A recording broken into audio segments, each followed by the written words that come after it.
कक्षा 12 इंग्लिश में अगर आप 100 में से 100 नंबर लाना चाहते हो तो वीडियो भाई आपके लिए होने वाला है, क्योंकि इस वीडियो में आपको बताएंगे कि कैसे आप 100/100 ला सकते हो, वो भी इंग्लिश में। अगर आप हिंदी मीडियम के स्टूडेंट हैं तो भी आप इंग्लिश में 100/100 ला सकते हो, मतलब 100 आउट ऑफ 100 आप स्कोर कर सकते हो। इसके लिए कोई बड़ी बात नहीं होती। काफ़ी छात्र कमेंट करते हैं कि सर इंग्लिश में 100/100 कैसे लाएं, मतलब बोर्ड एग्जाम 2023 की बात करें हम लोग, बोर्ड एग्जाम 2023 में 100/100 इंग्लिश में हम कैसे ला सकते हैं, 100 आउट ऑफ 100 इंग्लिश में स्कोर कैसे कर सकते हैं।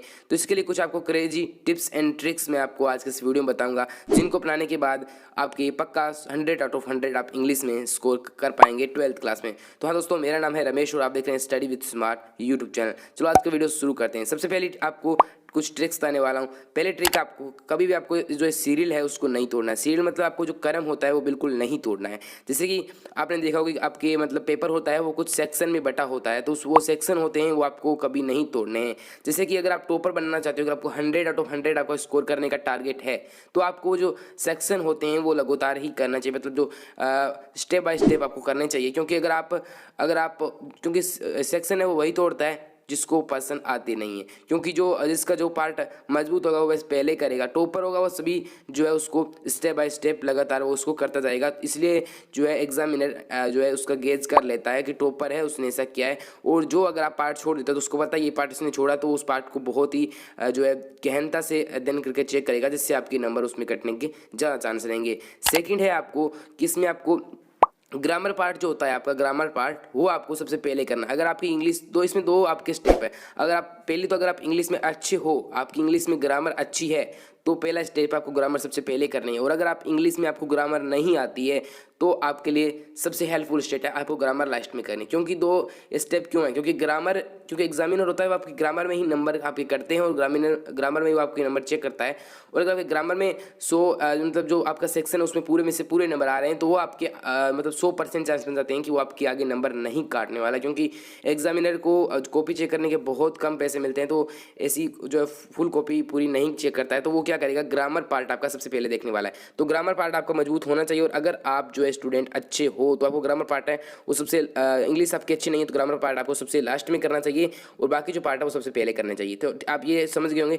सेकंड ट्रिप, आपको जो भी आंसर आप लिख रहे हो वो आपको सटीक आंसर लिखना चाहिए। सटीक आंसर मतलब ये नहीं कि आपको संजीव का जो आपको रटाया है वो सेम का सेम लिखें, ये सब बिल्कुल नहीं होता है। आपको फालतू में कुछ नहीं लिखना है, और आपको जो है अलग से लिखना है। अलग मतलब अलग लिखने से क्या मतलब होता है, अलग लिखने का मतलब है कि आपको जो भी स्कूल में काम मिलता है, जैसे कि आपको मतलब आपके छात्र है, जैसे कि मतलब आपके स्टूडेंट्स है, आपके आसपास रहने वाले विद्यार्थी है, वो सभी एक ही जैसा आंसर लिखेंगे। अगर आपको 100 आउट ऑफ 100 स्कोर करना है, एग्जामिनर को मतलब 100 आउट ऑफ 100 स्कोर तब नहीं होता, तब आप कॉपी में बहुत अच्छा लिखते हो। आप एग्जामिनर को जो प्रभावित करते हो, उसको जो अट्रैक्ट करते हो, तभी आप 100 में से 100 प्राप्त कर सकते हो। वो आपकी नंबर नहीं काटने वाला है, वो कॉपी चेक करता जाएगा, उसको नंबर काटने का मौका नहीं मिलेगा, और लास्ट में वो आपके बिल्कुल भी नंबर नहीं काटने वाला है। आपकी इंग्लिश में 100 आउट ऑफ 100 100% आएंगे।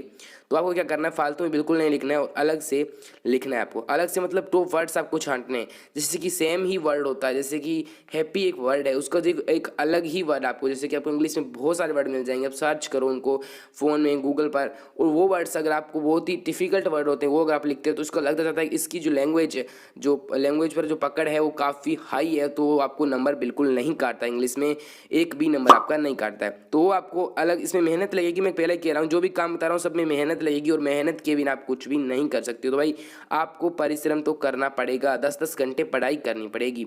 पर हाँ, इंग्लिश में नहीं करनी पड़ेगी, इंग्लिश में इतनी नहीं करनी पड़ेगी। आपको नोट्स लिखना चाहते हो तो नोट्स लिख सकते हो, बाकी इंग्लिश में इतनी नोट्स की नीड नहीं रहती है। अगर आपको समरी वगैरह अच्छे तरीके से याद करते हो, और अगर आपको थोड़ा बहुत सेंटेंस बनाना आता है तो भी आप अच्छे से इंग्लिश में स्कोर कर सकते हो। उसके बाद आपका सेकंड थर्ड टिप आती है आपकी कंपोजिशन पार्ट। मतलब आपको क्या करना है, जो आपके ये जो पार्ट आते हैं कंपोजिशन वाला, जिसमें आपको लेटर आते हैं, आपकी जो स्टोरी राइटिंग आती है, एप्लीकेशन राइटिंग आती है, नोटिस आता है, एडवर्टाइजमेंट आता है, उसमें आपको कैसे लिखना है। उसके लिखने के लिए आपको क्या करना होगा, लेटर में आपको प्रैक्टिस करनी है। सबसे पहले जितने आप लेटर लिखोगे उतने अच्छे आप लिख पाओगे।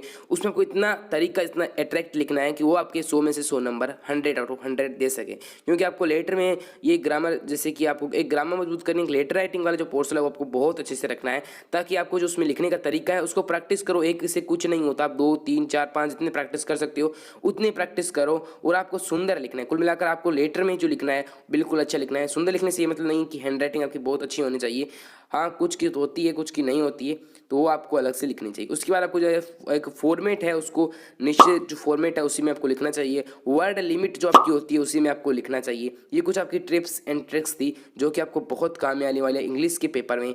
और उसके बाद हम बात कर लेते हैं कुछ इंपॉर्टेंट और भी कुछ इंपॉर्टेंट आपके लिए ट्रिक्स है जो कि आपको बहुत काम में आने वाली है। उसके अलावा अगर आप कंपेजेस पार्ट करते हो कुछ भी स्टोरी एप्लीकेशन, स्टोरी वैसे 12th में नहीं आती है, एडवर्टाइजमेंट, वो आपको न्यू पेज से जो है उसको शुरू करना चाहिए। स्टार्ट करते हो तो न्यू पेज से स्टार्ट करो ताकि आपके बहुत अच्छे उसमें नंबर आ सके, ठीक है।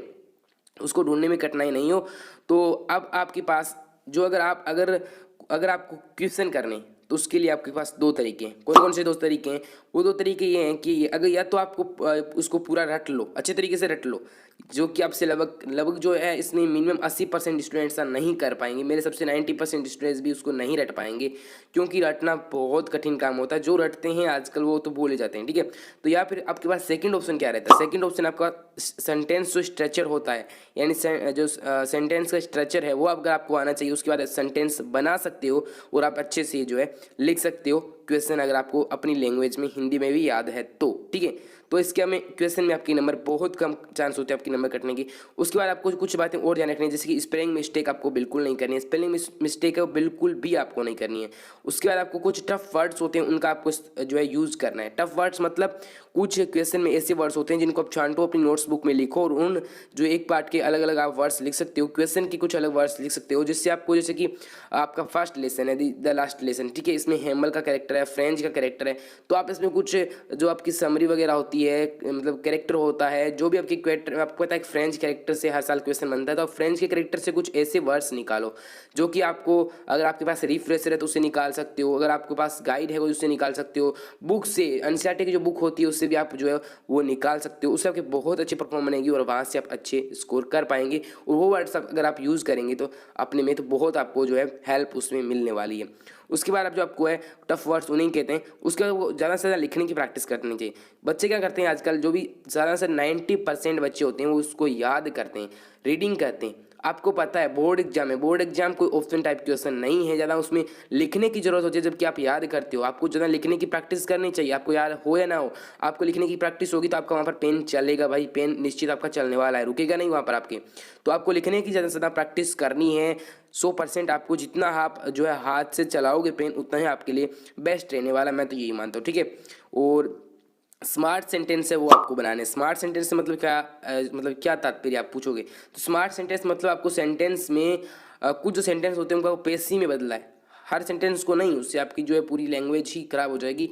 कुछ सेंटेंस को बदलो जिससे उन्हें जो है एग्जामिन को अट्रैक्ट कर सको। हिंदी में कुछ होती है ना, अगर भाषा होती है अपनी, उस भाषा को हम बहुत ही अलग तरीके से यूज लेते हैं, तो वहाँ पर अलग तरीके से यूज लेते हैं तो उसमें आपको अलग नंबर मिलते हैं। हिंदी में आपको जो कवि परीक्षा लिखते हैं तो कुछ अच्छे जो है आपको वर्ड्स का इस्तेमाल करते हैं, तो इंग्लिश में भी आपको कुछ ऐसे वर्ड्स का आपको इस्तेमाल जरूर करना चाहिए। अगला, आपको आंसर खत्म होने के बाद जो है आपको आंसर जब आप खत्म हो जाए उसके बाद आपको 2 लाइन है वो स्किप कर देंगे, मतलब 2 लाइन आपको छोड़नी है ताकि उसको निश्चित गैप रह सके और वहाँ पर वो आराम से चेक कर सके। ऐसा नहीं लगातार आप करते ही जाओ। उसके बाद आपकी कुछ अब जो है वीडियो समाप्ति की ओर है, कुछ अलग सी ट्रिक्स आपको बताने वाला हूँ जो कि आपके बहुत काम में आने वाले हैं।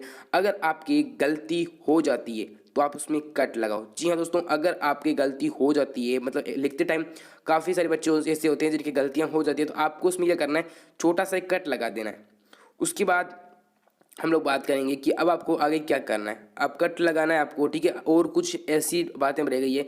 सबसे पहली बात, आपको कॉपी है वो साफ़ सुथरी अपनी रखनी चाहिए, मतलब कॉपी जितनी आपकी साफ़ सुथरी होगी, हैंडराइटिंग अच्छी नहीं हो तो भी चलता है, क्योंकि अभी जो मैं आपको हैंडराइटिंग के बारे में बताने वाला हूँ, कुछ हैंडराइटिंग ऐसी भी मैं आपको बताऊँगा यहाँ पर जो बहुत अच्छी हैंडराइटिंग है। और हैंडराइटिंग को यहाँ पर आपके ज़्यादा मैटर नहीं करते दोस्तों, क्योंकि सभी की हैंडराइटिंग अच्छी नहीं होती है, तो भी वो 100/100। अब अगर आप कॉपी उठाओगे, बोर्ड एग्जाम की कॉपी डाउनलोड करोगे 100/100 की, तो आप चेक कर पाएंगे ज़्यादा अच्छी हैंडराइटिंग नहीं होती है बच्चों की, फिर भी वो 100/100 स्कोर कर लेते हैं क्योंकि उनकी कॉपी साफ़ सुथरी होती है, ठीक है। तो साफ़ सुथरी आपको कॉपी रखनी है और आपको हैंडराइटिंग भी जितनी हो सके प्रैक्टिस करनी है। बट अगर बोर्ड एग्जाम बहुत नज़दीक आ गए आपके, तो आपको प्रैक्टिस बिल्कुल नहीं करनी, उस पर आपको प्रैक्टिस करनी है क्वेश्चन। अगर आप उसके चक्कर में आपकी हैंडराइटिंग और बिगड़ जाएगी अगर आप सुधारने की कोशिश करोगे तो। अब आपके लास्ट में रहता है मेहनत करो भाई, जितनी हो सके मेहनत करो, प्रैक्टिस करो जितनी हो सके। ज़्यादा से ज़्यादा प्रैक्टिस करो। इंग्लिश एक ऐसा सब्जेक्ट है जिससे हम जितनी प्रैक्टिस करोगे तो आप आगे जाओगे। मैथ का जैसा सब्जेक्ट इसको मानो, क्योंकि अगर आप हिंदी मीडियम के स्टूडेंट हो तो आपके लिए इसमें मार्क्स लाना थोड़ा मुश्किल होता है। अगर आप इंग्लिश मीडियम के स्टूडेंट हो तो भाई आप मतलब 1 घंटा दिन में पढ़कर भी आप 100 आउट ऑफ 100 स्कोर कर सकते हो। हिंदी मीडियम के स्टूडेंट हो तो कम से कम दिन में 2-2.5 घंटे 3 घंटे इसको टाइम जरूर दिया करो। बोर्ड एग्जाम में लास्ट में रिवीजन के टाइम बहुत टाइम देना है इसको, ताकि आप इसमें स्कोर कर सको। क्योंकि अगर आप हिस्ट्री में पॉलिटी में 100 स्कोर कर भी लोगे तो भी इंग्लिश में आपका स्कोर है वो आपके पूरे ओवरऑल परसेंट है वो आपको डाउन कर देगा। तो भाई इस इंग्लिश का विशेष ध्यान रखना है। और ऐसे कुछ क्रेजी टिप्स एंड ट्रिक्स आपको मैंने बताइए, इनको फॉलो करने के बाद आपके 100% कह रहा हूँ आपके एक भी नंबर मेरे हिसाब से नहीं कटने वाला है, क्योंकि एग्जामिनर नंबर काटने का उसको मौका ही नहीं मिलेगा। तो ये कुछ टिप्स एंड ट्रिक्स थी जो आपकी बहुत काम में आने वाले एग्जाम में, इनका आपको बहुत बहुत ज़्यादा ध्यान रखना है। और ये टिप्स एंड ट्रिक्स आपको इस वीडियो को आपको एग्जाम से पहले भी एक बार देखकर जरूर जाना है, ताकि आपको ये जो exam related tips and tricks है जो कि बहुत काम आने। उसके बाद हम लोग हिंदी में बात करेंगे कि अगला वीडियो आने वाला है हिंदी में जो आप 100 आउट ऑफ 100 स्कोर कैसे कर सकते हो, तो उसके बारे में वीडियो आपके लिए 100% आने वाला है। तो इस वीडियो को लाइक जरूर करना और चैनल पर नए आए हो भाई तो चैनल को जरूर सब्सक्राइब करना। मिलते हैं अगले लेटेस्ट वीडियो के साथ। तो दोस्तों जय हिंद जय भारत।